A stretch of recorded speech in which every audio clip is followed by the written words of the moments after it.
Ini itu kepentingan secara general, secara kolektif. Kenapa kemudian ini penting untuk kalian pahami, penting untuk diterapkan di kehidupan sehari-hari, karena ini bisa bikin hubungan yang sehat.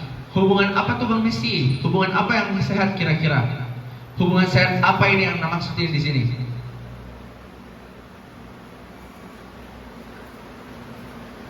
Hubungan pertemanan kah?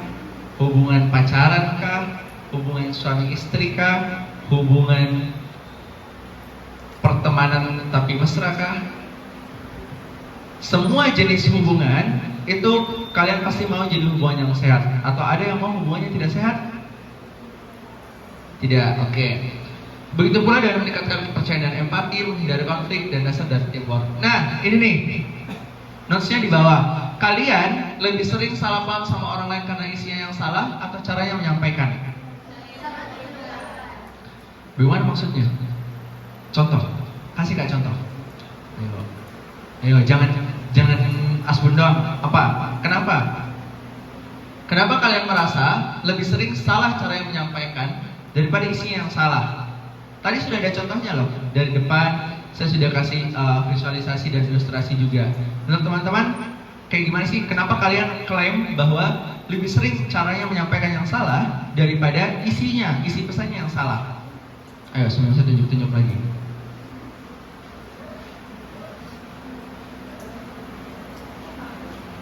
Ya, siapa namanya? Caca. Oke, Caca, gimana? Kenapa?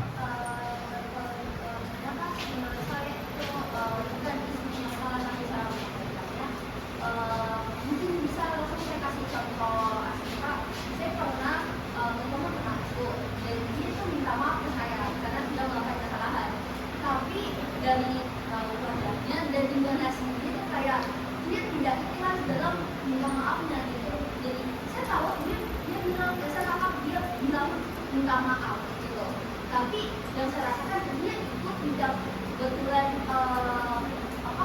tidak betul merasa bersalah atas hal itu. Jadi saya jadi kayak penangki secara lain kayak ini orang terpaksa minta maaf gitu. Oke, tepuk tangan buat Caca. Ada yang pernah punya kasus yang sama dengan Caca?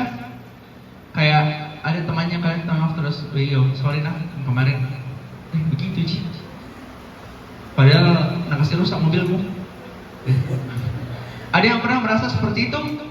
Atau kondisi serupa dengan Caca? Saya tidak bakal tanya ceritanya apa. Cuman saya mau lihat apakah banyak orang yang merasa sama.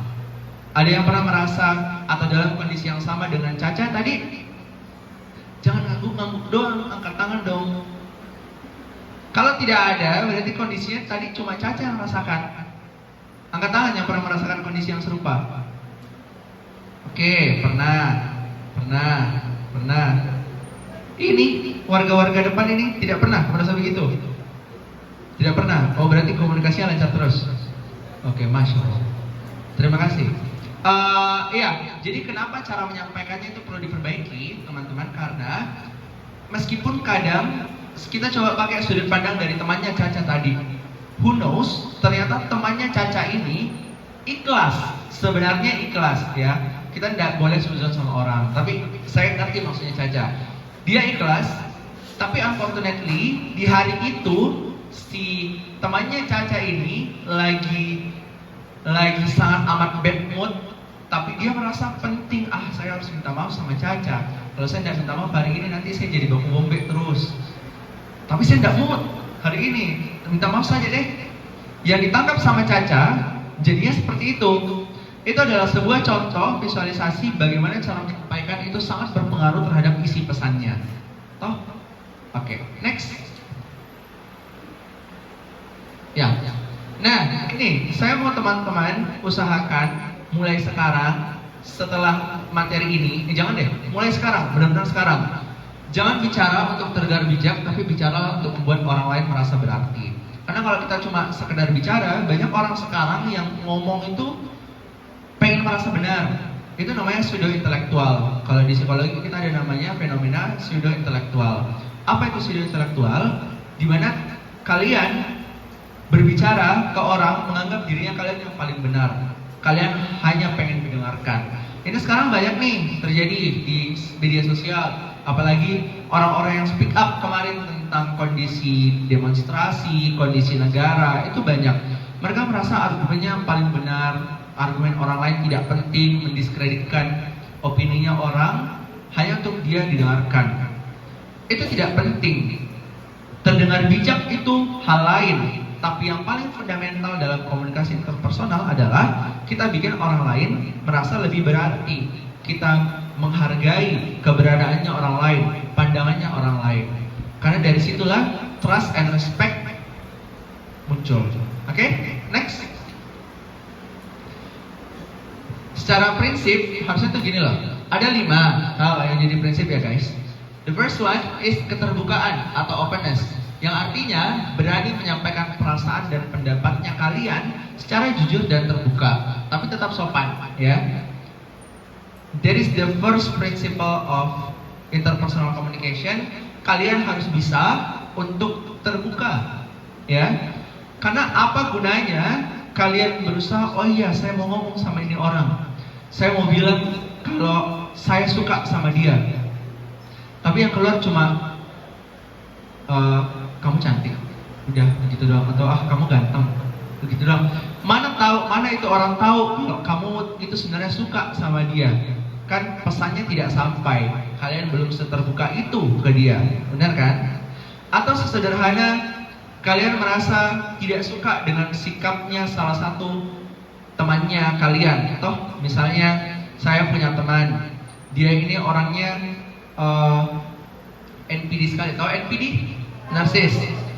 Kayak orangnya sangat self-centered. Toh kalian nggak suka, kalian mau sampaikan. Pas kalian mau ngomong, yang keluar cuma, weh santai lah lu kok. Sampai nggak maknanya? Misal saya temannya toh, ada temanku bilang begitu, apakah saya nyampe kalau yang dia maksud itu, weh kau itu NPD, kau itu self-centered, bisa nggak begitu karena saya nggak nyaman dengan hanya weh santai lah lu kok, bisa nggak? Enggak, toh yang ada berkelahi. Yang kedua adalah empathy. Empathy ini maksudnya kalian mampu merasakan apa yang dirasakan oleh orang lain. Try to positioning yourself dengan posisi orang lain. Kenapa ini penting? Karena ya itu tadi, balik lagi ke kasusnya Caca dan temannya. Ya Caca, kamu bakal sering di-mention ya hari ini ya. Dengan kasusnya Caca dan temannya, Caca sebagai orang yang menerima pesan itu sebisa mungkin memposisikan dirinya di posisi temannya juga. Jangan serta-merta langsung mengartikan atau menyimpulkan apapun yang disampaikan yang keluar dari mulutnya temannya Caca, langsung gamblang, gak ikhlas gitu deh, jangan mau deh, baku bombek betul sama deh, gitu. Coba dulu posisikan, kira-kira dia kenapa ya hari ini? Coba pikir, hari ini dia habis dari mana memangnya? Siapa tahu memang tadi motornya habis jatuh atau helmnya habis jatuh, seperti itu. Toh berusaha positioning dirinya kalian dan orang lain. Secara lebih kolektif, ini lebih banyak lagi terjadi di media sosial. Apa kasus yang sedang marak? Apa jenis kasus yang sedang marak di media sosial belakangan ini? Ya tadi sudah ada yang sebut. Itu spesifik. Maksudnya kasus jenis apa? Ada yang lebih dari itu. Perceraian, betul. Siapa yang cerai lagi? Siapa? Raisa. Siapa lagi? Deddy Corbuzier. Siapa lagi? Arhan. Ya, ada yang kaget Deddy Corbuzier cerai. Ya, Jule sudah cerai kah? Saya tidak update itu. Nantilah ya. Setelah ini baru kita cerita-cerita tentang Jule. Iya, itu belum. Kita harus positioning, ya. Apakah dari, misal kita lihat dari sudut pandang, misal ceritanya, jangan Arhan deh, Deddy Corbuzier sama Sabrina Herunisa. Toh kita lihat apakah dari kasusnya mereka ini serta-merta menggambarkan bahwa mereka berdua adalah orang yang gagal sebagai pasangan. Kalau kita dengar beritanya secara gamblang, mungkin akan banyak orang yang beranggapan seperti itu. Atau ketika kita hanya melihat kolom komentar postingannya mereka aja, kita bakal bisa judge mereka sebagai FOMO nih, yang satu cerai dia cerai juga, gitu. Iya, ada loh yang kayak gitu. Sampai sekarang ada eh, narasi yang bilang kalau kenapa sekarang banyak orang cerai karena FOMO.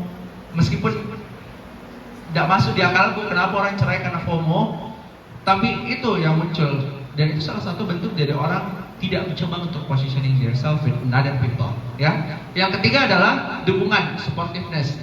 Ini penting karena itu menunjukkan penerimaan, bukan menghakimi. Yes. Namanya siapa? Arda. Iya, kenapa Arda?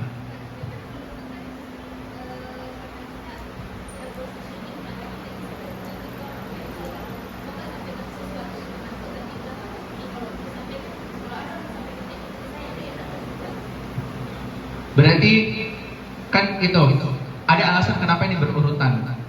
Pertama, keterbukaan dulu, ya. Kalau misalnya, oke, Arda merasa ada hal yang saya mau sampaikan ke kamu, siapa namanya? Siapa? Ulia. Arda ada yang mau sampaikan ke Ulia, tapi Arda merasa, kalau saya disampaikan seperti itu kayaknya saya bakal gak enak, aku rasa deh. Masuk ke yang kedua, masuk lagi ke yang ketiga, supportiveness. Lihat dulu kapan sih kondisi yang paling tepat untuk sampaikan itu ke beliau. Apakah sekarang banget harus disampaikan, atau bisa nanti tunggu moodnya bagus atau momennya tepat sedikit. Itu masuk juga ke cara penyampaiannya. Ke poin keempat, positiveness, fokus pada penguatan bukan kesalahan. Jadi gimana caranya apa yang mau disampaikan Arda itu bisa dikemas menjadi sesuatu kalimat yang lebih positif, yang lebih berterima, yang sekiranya Ulia kalau dengar meskipun itu jelek sekali, tapi dia masih bisa comprehend dengan baik, dia masih bisa menerima itu dengan baik. Seperti itu Arda. Oke? Oke. Iya, langsung tadi keempat, positiveness, fokus pada penguatan bukan kesalahan. Dukungan dan positif ini adalah hal yang sepaket teman-teman, jangan dipisahkan. Jadi when you try to support someone, try to be positive as much as possible. Ya, jangan judge orang sedemikian rupa kayak, wah dia selalu terlambat, ini pasti anaknya tidak disiplin, nakal, tidak mau deh sekelompok sama dia kalau ada kerja kelompok. Padahal ternyata ada alasan lain di balik itu. Ya, yang terakhir adalah kesetaraan atau equality, menghargai perbedaan status, pendapat dan pengalaman. Nah, kelima hal ini secara prinsip itu satu kesatuan. Ini yang harus teman-teman pahami dulu supaya ngerti gimana sih supaya komunikasi interpersonal itu berjalan dengan baik. Bisa dipahami? Oke, next. Nah, ini awas dibangun Batman. Kenapa kita sering gagal dalam berkomunikasi? Yang paling pertama, baca keras-keras. Belum, masih ada setelahnya, belum selesai. Satu lagi, bareng, 1, 2, 3. Nah, ini yang satu ngomong ini, yang satu mengiranya ini. Toh? Itu asumsi dan persepsinya beda. Apa yang mempengaruhi asumsi dan persepsi? Ada yang tahu? Cara pandangnya berbeda.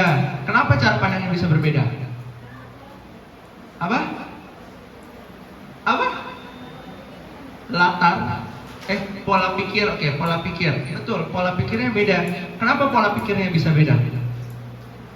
Karena latar belakang tiap orang beda-beda. Pola pikir dibentuk dari apa? Dari pengalaman seseorang. Toh, pola pikir itu dibentuk dari lingkungannya dia. Makanya ketika tiap orang punya lingkungan yang berbeda. Misal nih, contoh sederhana saja tadi dari Disa dengan Ilham dan orang-orang lain yang ada di sini mungkin punya latar belakang komunikasi yang beda-beda karena berasal dari kondisi demografis yang berbeda, ya. Bagaimana di Kalimantan Baratnya di mana? Pontianak. Kalau Ilham di mana di Sulbar? Mana? Polman. Mungkin kondisi cara berkomunikasi orang-orang di Polman, di Pontianak itu beda dengan di Makassar ataupun yang di Sulawesi. Jangankan yang di luar daerah, di dalam negeri, dalam Sulsel saja itu beda-beda. Toh, angkat tangan yang asli Makassar, yang asli dan tinggal Makassar. Cuma 2. Oke, saya bagi per etnis paling. Angkat tangan yang termasuk suku Makassar. Suku Makassar itu mulai dari Selayar, Bulukumba, Endak